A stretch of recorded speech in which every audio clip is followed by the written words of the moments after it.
자, 독서 온라인 수업 5주차 두 번째 강의 시작하도록 하겠습니다. 지난번 강의에서는 박무걸의 그 생애에 관련된 기본적인 사항들하고 박무걸의 대표 작품 중에 하나인 청록루라는 작품 공부했었죠. 그래서 청록집이라고 하는 시집을 발간한 청록파에 대해서도 간단히 언급했었습니다.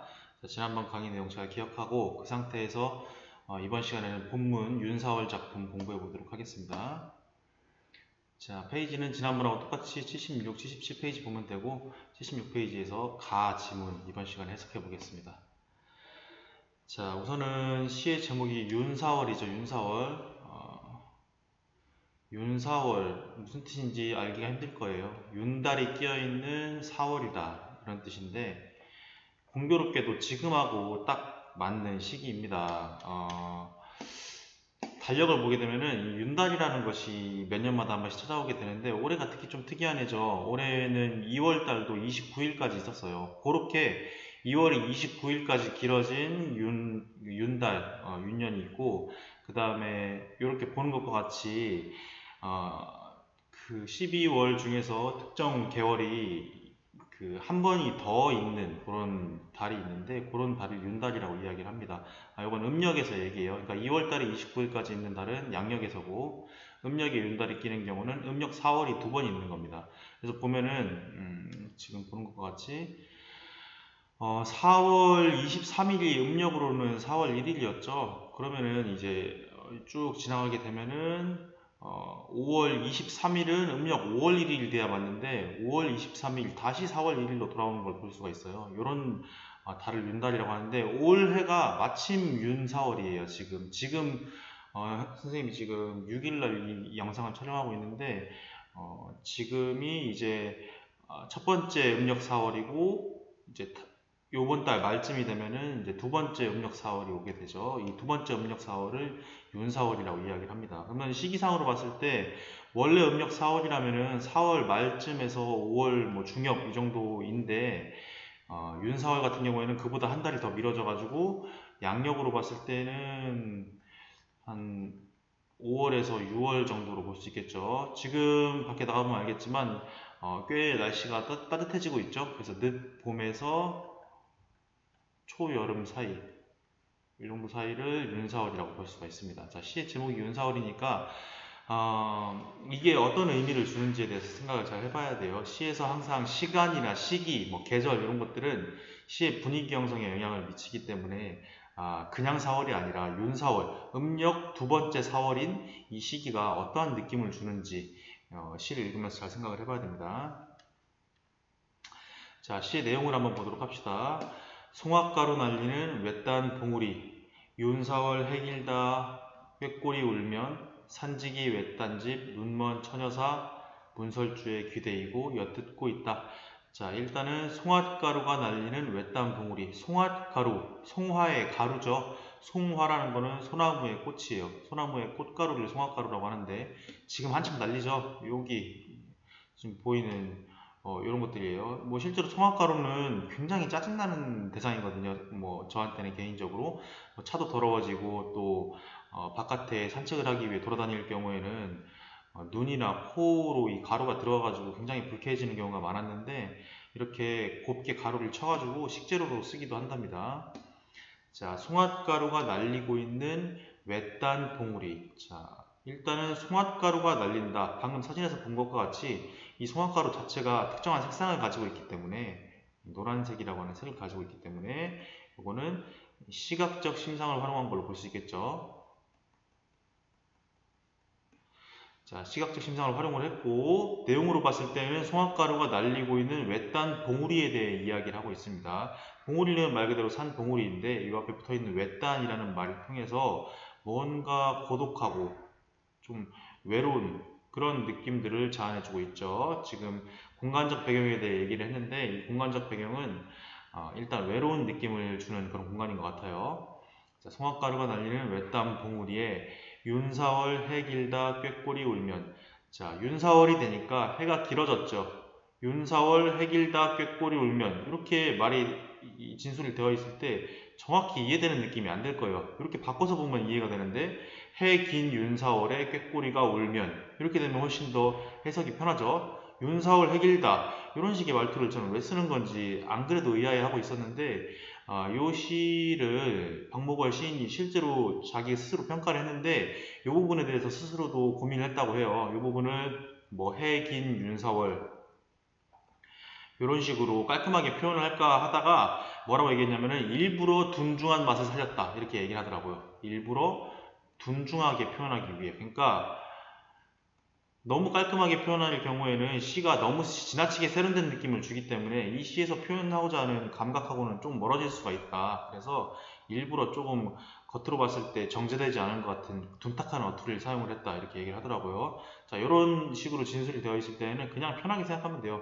해가 길어진 윤사월에 지금 양력으로 5월에서 6월이라고 했죠. 지금 요즘에도 아마 이미 느끼고 있을 텐데 해가 많이 길어졌습니다. 그래서 길어진 해가 길어져 있는 윤사월에 꾀꼬리가 울면, 자, 운다. 요 말, 뭐 긍정인지 부정인지는 아직까지 모르겠지만 어찌됐건 청각적 심성에 해당한다고 볼 수 있겠죠.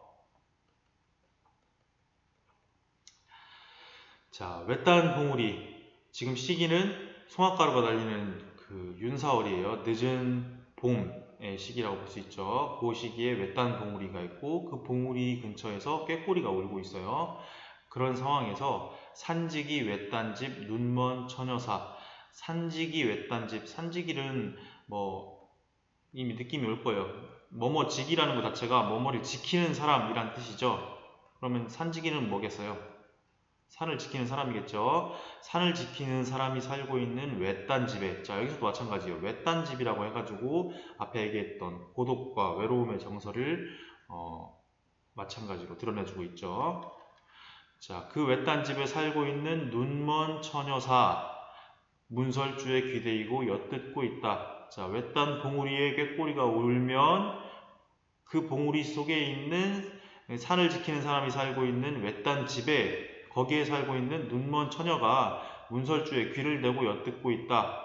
자, 아주 짧기 때문에 그 내용의 이해 자체는 별로 어렵진 않을 거예요. 이 상징적인 의미나 숨겨진 이면적 의미를 파악을 해야 되는데, 자, 일단은 눈먼 처녀 사에서 사가 지금 잘 이해가 안 될 거예요.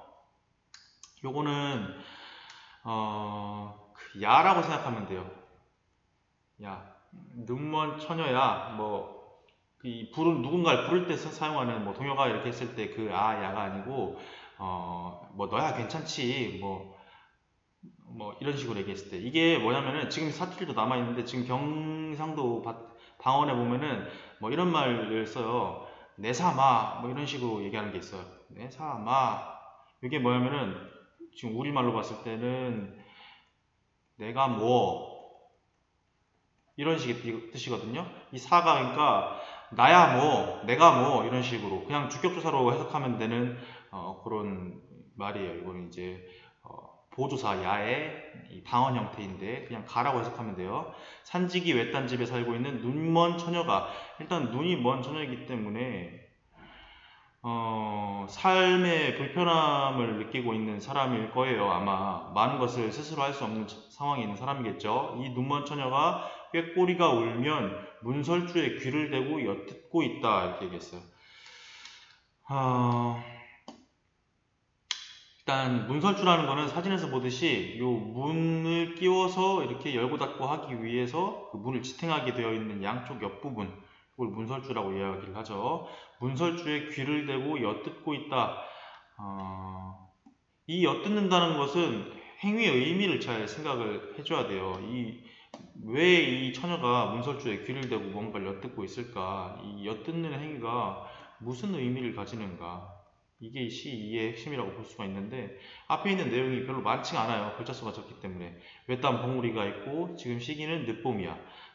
이 봉우리 근처에 꾀꼬리가 울기 시작해. 그러니까 이 봉우리의 한 중턱에 있는 외딴 집에 살고 있는 처녀가 문설주에 귀를 대고 엿듣고 있대요. 뭘 엿듣고 있는 걸까요? 일단 들려온 소리가 꾀꼬리의 울음소리이기 때문에 그 울음소리를 엿듣고 있는 거겠죠. 꾀꼬리의 울음소리라는 거는 아마 봄을 상징하는 것일 거예요. 아마.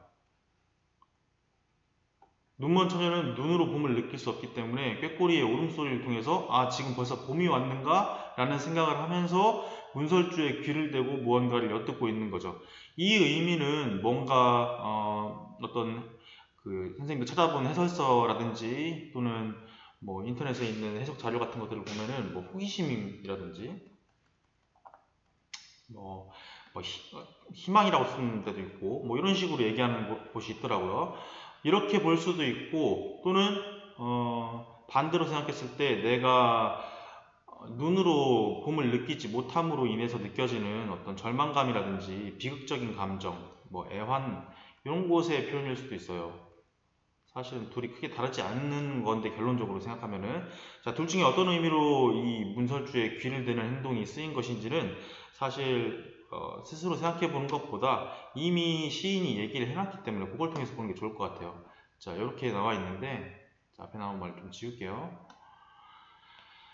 자, 여기 뭐라고 나와 있냐면은 이 작품을 쓸 무렵에 여기부터 보면 돼요. 이 작품을 쓸 무렵에 나는 메테를링크의 작품을 탐독하였다. 메테를링크 이 사람은 혹시 파랑새라고 하는 희곡 아는지 모르겠어요. 우리가 뭐 이런 식의 영화도 아마 있을 거예요. 파랑새는 없다? 이런 영화가 있을 거예요. 이 파랑새가 행복을 상징하는 이제 대상인데 이게 원래의 그러니까 시초가 이 메텔링크의 파랑새라는 희곡 작품에서 시작이 된 거예요. 여기 작품의 내용이 뭐 꿈에서 이제 내가 파랑새가 필요해가지고 파랑새를 막 찾아서 다녔는데 구할 수가 없었어요. 막 어디가 찾을 수가 없는 거야, 파란 색깔의 새를. 근데 꿈에서 깨어나 보니까 내가 갖고 있는 새 장 안에 있는 새가 파랑새였구나라는 걸 깨닫게 되는 거예요. 그래서 행복은 멀리 가서 찾으면 안 된다. 내 주변에 이미 있는 것일 수 있다. 뭐 이런 교훈을 주는 작품인데 이게 굉장히 유명한 작품이에요. 이걸 쓴 메텔링크의 군맹이라고 하는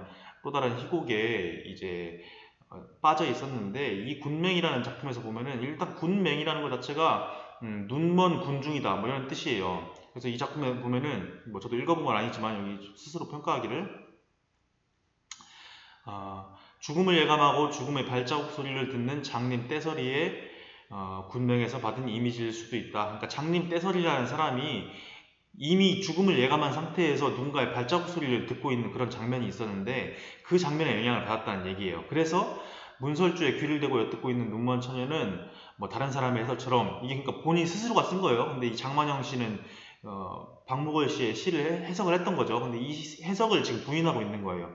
장만영 씨의 해석처럼 무슨 행운이라도 찾아오나 하고 기다리는 포즈가 아니라 보다 불길하고 어두운 것으로 젖어진 이미지로서 눈먼 처녀. 자, 눈먼 처녀가 귀를 댔고 듣고 있는 소리는 보다 불길하고 어두운 느낌을 주는 소리이다. 이런 뜻인 거죠.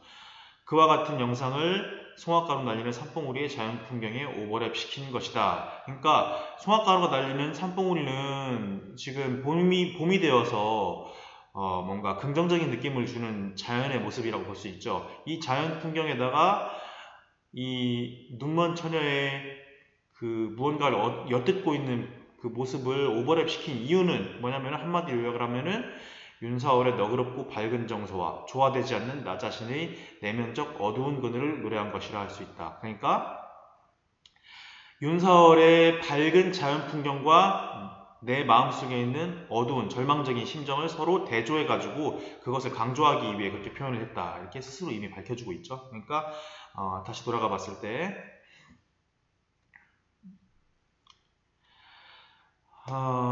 문설주의 귀를 대는 행동이 의미하는 바가 결코 긍정적인 것이 아니었다는 얘기인 거죠.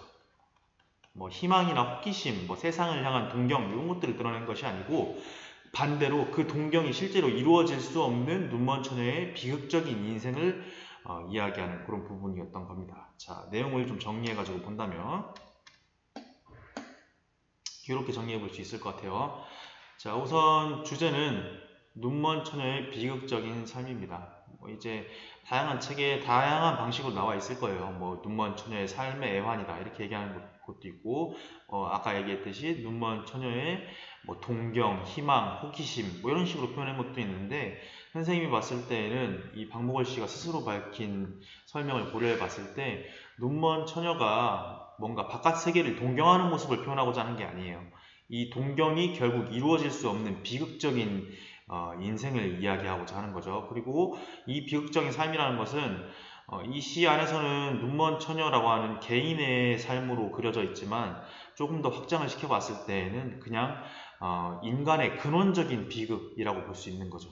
이 시를 해석하고 또 그 해설서들을 읽다 보면은 근원적 뭐 외로움, 근원적 비극 뭐 이런 식의 말을 접할 일이 있을 거예요. 이게 무슨 뜻이냐면은 인간은 특정한 사건이 일어나가지고 슬픔을 느끼고 외로움을 느끼는 것이 아니다라는 얘기예요. 인간이 기본적으로 갖고 있는 그냥 어떤 삶을 살고 있는 사람이든지 근본적으로 뭐 예를 들면은 내가 친구들과 굉장히 재밌게 밖에서 놀고 왔어. 그리고 집에 들어왔더니 집에 아무도 없는 거예요. 불이 꺼져 있는 집에 혼자 들어갔어요. 뭐 그때 느껴지는 감정. 그러니까 내가 방금 전까지 재밌게 놀고 왔고 좀 있으면 한 30분 있으면 엄마도 오고 아빠도 와. 그러면 어머니가 만들어준 따뜻한 밥을 먹을 수가 있어. 그렇다고 할지라도 뭔가 알 수 없이 느껴지는 그런 외로움들이 문득문득 있죠. 여러분들은 못 느껴봤는지 모르겠지만 살다 보면 앞으로 느낄 수 있을 거예요. 그런 것들을 그냥 이유가 없는 근원적인 인간이라면 모두가 근본적으로 가질 수밖에 없는 비극이나 외로움이다. 이런 식으로 표현을 하곤 하는데 조금 더 나아가 생각해 본다면은 눈먼 처녀의 비극적인 삶이라는 게 그냥 인간이 가지고 있는 근원적인 비극적 어떤 삶으로 볼 수도 있다는 얘기인 거죠. 주제는 일단은 눈먼 처녀의 비극적인 삶이다. 이렇게만 보면 될 것 같아요. 자, 그 다음에 표현법. 일단은 표현법을 살펴보기 위해서 전체 구조적인 측면을 본다면은 멀찍이서 이 시를 관찰을 했을 때 형태적으로 보이는 특징들이 있죠. 일단 기본적으로 모든 연이 두 개의 행으로 이루어져 있어요. 그런 규칙성들을 가지고 있고 분량이 굉장히 짧은데 줄글로 줄줄줄 써있지가 않죠. 언뜻 눈으로 봤을 때도 분량이 어느 정도 제한이 있는 걸로 볼 수가 있어요.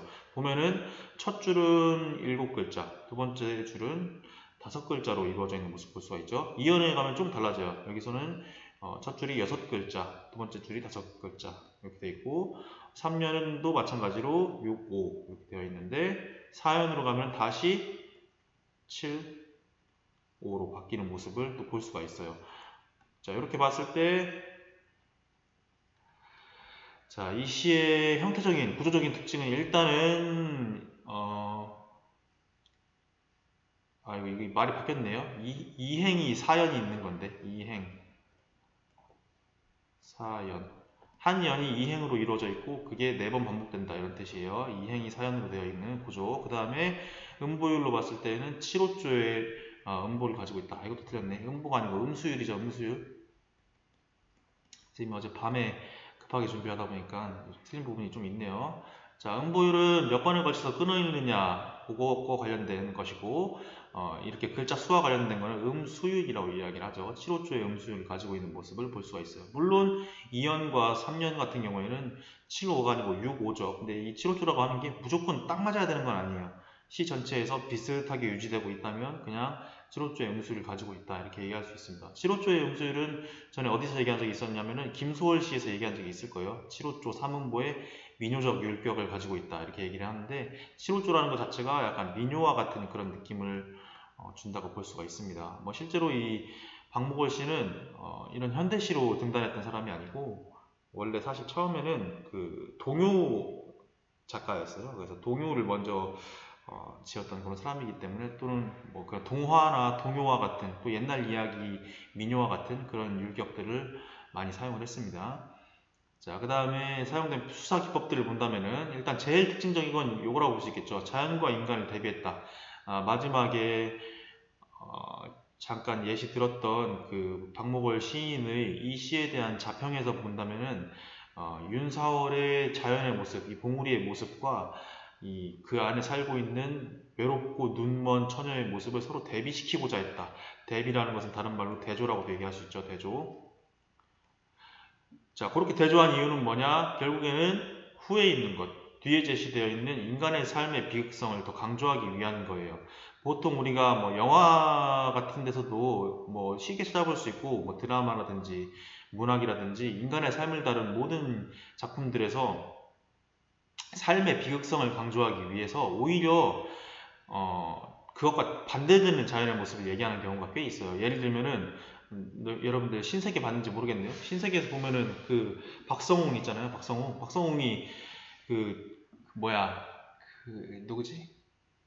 그 황정민한테 배신을 당했다고 믿고 있잖아요. 그 감옥에 가면서 그 다음에 다시 감옥에서 나오게 되는데 감옥에서 나오니까 이미 자기 세력들은 다 제거를 당했죠. 그래가지고 혼자서 이제 그 폐건물로 올라가게 되잖아요. 거기서 이제 폐건물에서 황정민의 이 세력들한테 살해를 당하면서 마지막에 갈 때 가더라도 담배 한 대는 괜찮잖아. 뭐 이 말 유명한 대사가 나오죠. 그때 보면은 처음 감옥에서 출소했을 때 사람은 아무도 없는데 날씨는 굉장히 맑은 걸 볼 수가 있어요. 그 맑은 날씨라는 거는 그 출소한 박성웅의 앞으로 하고 오히려 반대되는 것이죠. 이런 비극적인 삶을 표현을 할 때 뭐 오히려 비가 내리고 흐리고 뭐 천둥이 치는 이런 장면을 표현하기도 하지만 반대로 오히려 사람과 반대되는 대상을 이용해서 사람의 비극성을 더 강조하는 그런 수법들도 있습니다. 꽤 흔히 쓰이는 수법이죠. 자, 이게 첫 번째 표현 기법이고, 두 번째는 시각적 이미지의 활용. 아까 알겠죠?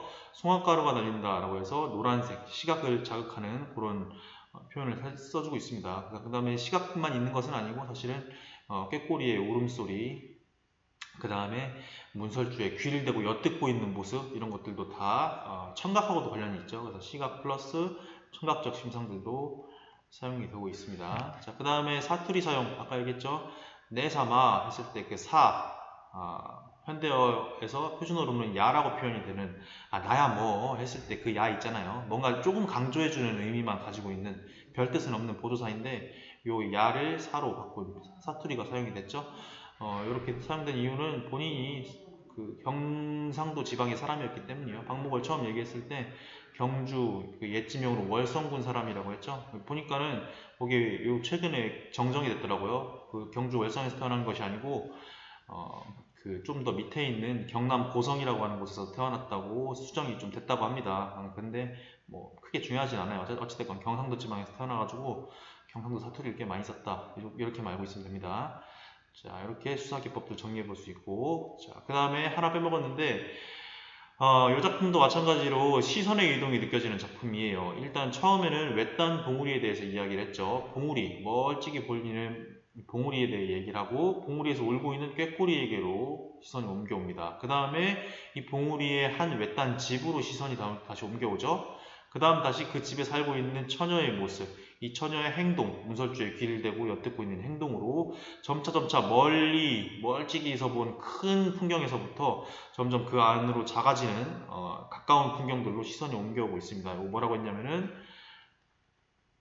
시선이 원경에서 근경으로, 원경이라는 것은 먼 경치, 멀리 보이는 것을 뜻해요. 근경은 반대고 원경에서 근경으로 시선이 이동하는 모습을 볼 수가 있습니다. 그 다음에 하나 플러스 여기서 특징이라고 말할 수 있는 것은 보통 시에서 화자가 자기 스스로의 마음을 이야기하는 것으로 시가 진행이 돼요. 예를 들어서 한용운의 작품 중에서 나룻배와 행인을 본다면 나는 나룻배, 당신은 행인 이런 식으로 얘기를 하죠. 당신은 나를 이용해서 강을 건너고 나면 나를 뒤돌아보지 않으십니다. 하지만 나는 당신이 언젠가 오실 줄을 믿고 있습니다. 이런 식으로 해서 나라는 화자가 자신의 이 사랑과 믿음, 그리움에 대해서 이야기를 쭉 해주고 있는데 보통 시가 거의 다 그런데 이 시 같은 경우에는 화자가 이 시에 등장하는 인물이 아니죠. 이 시에서 등장하는 쉽게 얘기해서 주인공은 눈먼 처녀예요. 처녀.